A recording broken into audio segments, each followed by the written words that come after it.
agora com a palavra o senhor Manuel Antônio dos Santos, que é diretor jurídico da Associação Brasileira de Empresas de Softwares.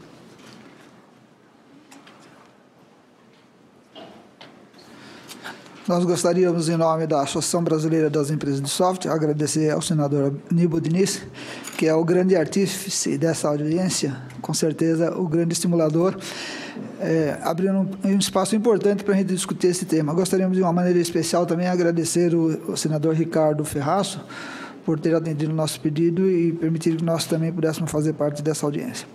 A Associação Brasileira das Empresas de Software é uma entidade de classe fundada há 28 anos. Nós temos no nosso quadro associativo 1.518 empresas associadas e mais 562 conveniadas, representam no seu conjunto aproximadamente 85% do mercado brasileiro de software e cerca de 20 bilhões do PIB desse setor.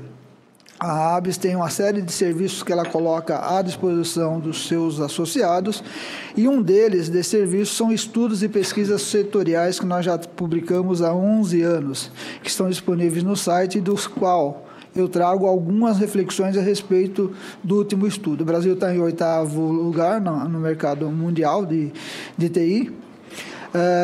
Nós representamos o nosso setor de TI, software, serviços e hardware, 61 bilhões de dólares. No setor da América Latina, nós representamos 48% desse mercado, aproximadamente. Somando apenas o setor de serviços, nós temos 14 bilhões, serviços agregados ao software, e de software especificamente, mais arredondando 11 bilhões. Somando com o setor de hardware, fazemos os 71 bilhões, que é o setor de TI no Brasil. Logo, quando a gente percebe a gravidade de qualquer regra que possa afetar a atividade dessas empresas de tecnologia da informação, o dano que ela pode causar à economia e a limitação de acesso de outras empresas no mercado brasileiro e o crescimento das pequenas e microempresas. Nós vimos aí que 85% das empresas associadas da ABS se enquadram nesse rol de pequenas e microempresas.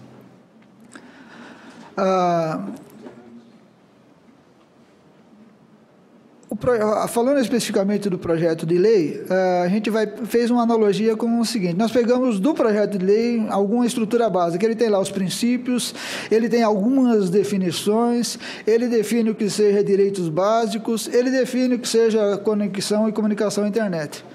Nós estamos naquele projeto, anteprojeto do Marco Civil, que o Ministério da Justiça colocou em discussão há alguns anos, há 2 ou 3 anos, e que agora, em outubro, convocou a sociedade para dizer que vai discutir novamente. E ele diz o seguinte: de novo, princípios, define o que são dados, fala da comunicação e interconexão à internet.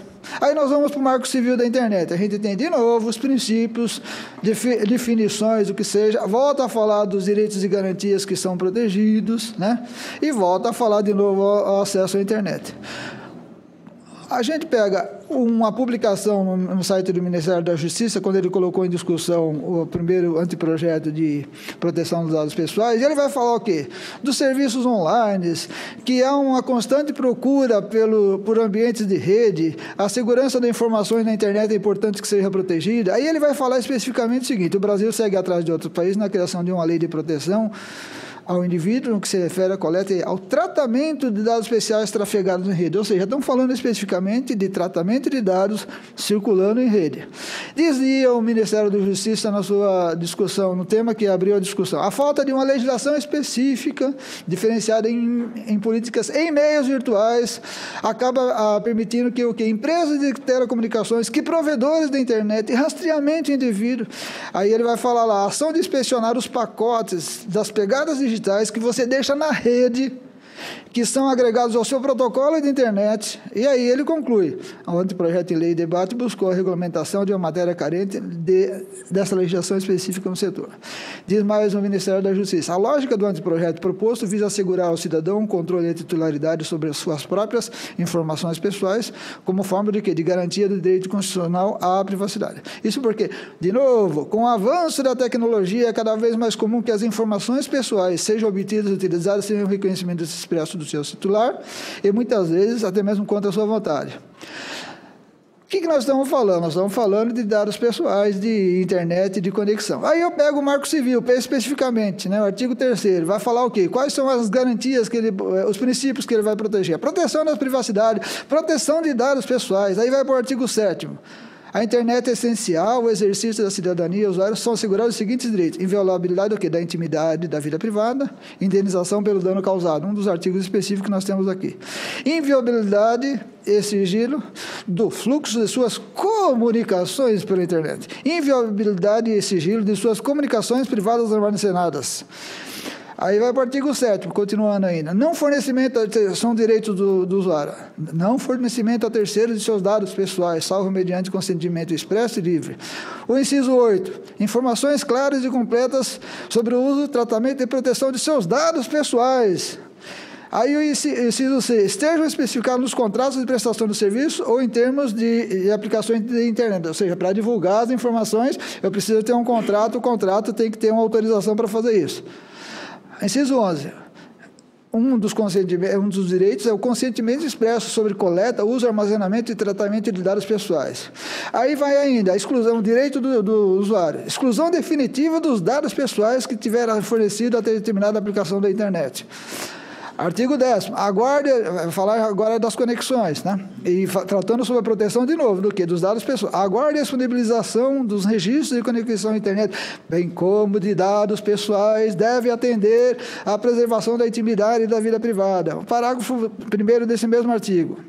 O provedor responsável pela guarda somente será obrigado a disponibilizar os registros mencionados no caput de forma autônoma ou associados a dados pessoais e outras informações que possam contribuir para a identificação do usuário ou da internet. Artigo 11. Eu cansaria vocês se eu continuasse nessa pergunta. A pergunta que a gente faz é o seguinte. Fala, inclusive, de que as particularidades da legislação da internet poderiam ser objeto de uma regulamentação específica autorizada pela própria legislação. A pergunta que eu faço é a seguinte. É preciso, de fato, uma lei para tratar especificamente da proteção dos dados pessoais? Faltaram, ou será que a gente não fez a lição de casa quando a gente discutiu o Marco Civil? Faltaram alguns artigos? Faltaram algumas disposições? Essas disposições podem ser complementadas agora através do regulamento? Bastaria a introdução de 2 ou 3 artigos para falar, por exemplo, sobre dados sensíveis, sobre eventuais omissões que a gente tenha feito para aperfeiçoar? Por quê, gente?